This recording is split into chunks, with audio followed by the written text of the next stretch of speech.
je vous propose une chose, mais je veux votre parole que vous n'allez pas bouger, je veux dire, autour du piano. Mais alors, je ne veux pas entendre une mouche voler, ok?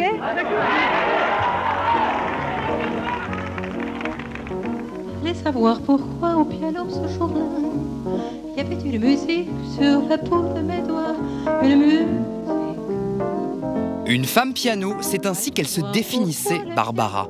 Alors pour mieux comprendre son rapport aux touches noires et blanches, nous sommes allés voir Roland Romanelli, son musicien et arrangeur dès 1966. Et durant près de 20 ans, Roland, actuellement en pleine répétition d'un spectacle hommage, Barbara par Roland Romanelli. Barbara, c'est une femme qui n'a jamais appris le piano, mais qui joue du piano comme personne. Je jouais, pendant que sur mon mur dansait la l'œil Fuller, sous l'œil et l'amour et l'air patibulaire de Fraxon. Elle n'a pas fait d'études, elle aurait peut-être aimé, mais comme elle a souffert, elle s'est fait opérer d'une main à maintes reprises. D'ailleurs, c'est pour ça qu'elle a son piano dans le sens anormal. C'est-à-dire, en principe, le piano est à gauche de la scène quand on regarde la scène. Elle se mettait à droite parce qu'elle ne voulait pas qu'on voit sa main qui avait été opérée.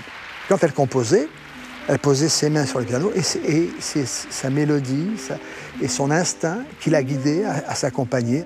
C'est parce que mon épaule à ton épaule, ta bouche, mes cheveux et ta main sur mon cou. C'est parce que dans mes reins, quand ton souffle me frôle.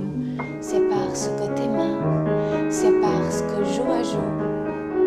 Autre hommage, autre génération, autre dame brune, avec Daphné et son pianiste David Hadjadj. Petit cours de pianistique ou comment comprendre la façon très particulière qu'avait Barbara de jouer. La musique, en écoutant comme ça, en fait, ça paraît assez simple. Et en fait, ça l'est pas du tout. On peut compter binairement, on va dire 1, 2, 3, 4, 1, 2, 3, 4, tout simplement.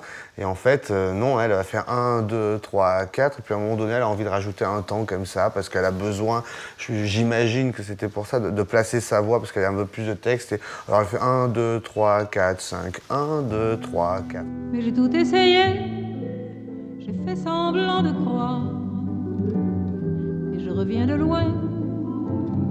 Le soleil est noir. Ça suit quelque chose dans le texte, une histoire, où il y a une émotion qui décolle. C'est pour ça qu'il y a une cohérence et que finalement, même si peut-être elle débordait d'un temps, de temps, puis retombait sur ses pieds et tout ça, c'est parce que nous, on ressent la cohérence et la beauté parce qu'elle suit une logique émotionnelle, en fait. Il y a aussi la tonalité, c'est-à-dire le mode majeur ou mineur, que Barbara changeait parfois au sein d'un même morceau. Et là, ça module. Et là, on remodule. Donc on a la même chaîne d'accords, mais qui est dans une autre tonalité. Et en fait, elle n'arrête pas de passer de l'un à l'autre. Avant que ne meure le temps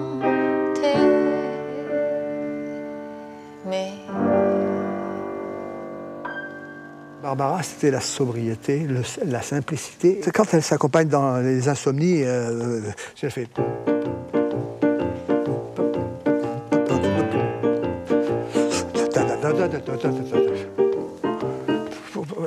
On n'a pas besoin d'autre chose. Avoir tant de gens qui dorment et s'endorment à la nuit, je finirais, c'est fatal, par pouvoir m'endormir aussi. C'est minimaliste, mais efficace. Vous savez, un jour, elle m'a offert un t-shirt. Et sur le t-shirt, il y avait marqué « Pourquoi faire autant de notes alors qu'il suffit de jouer les plus belles ?» Signé Miles Davis.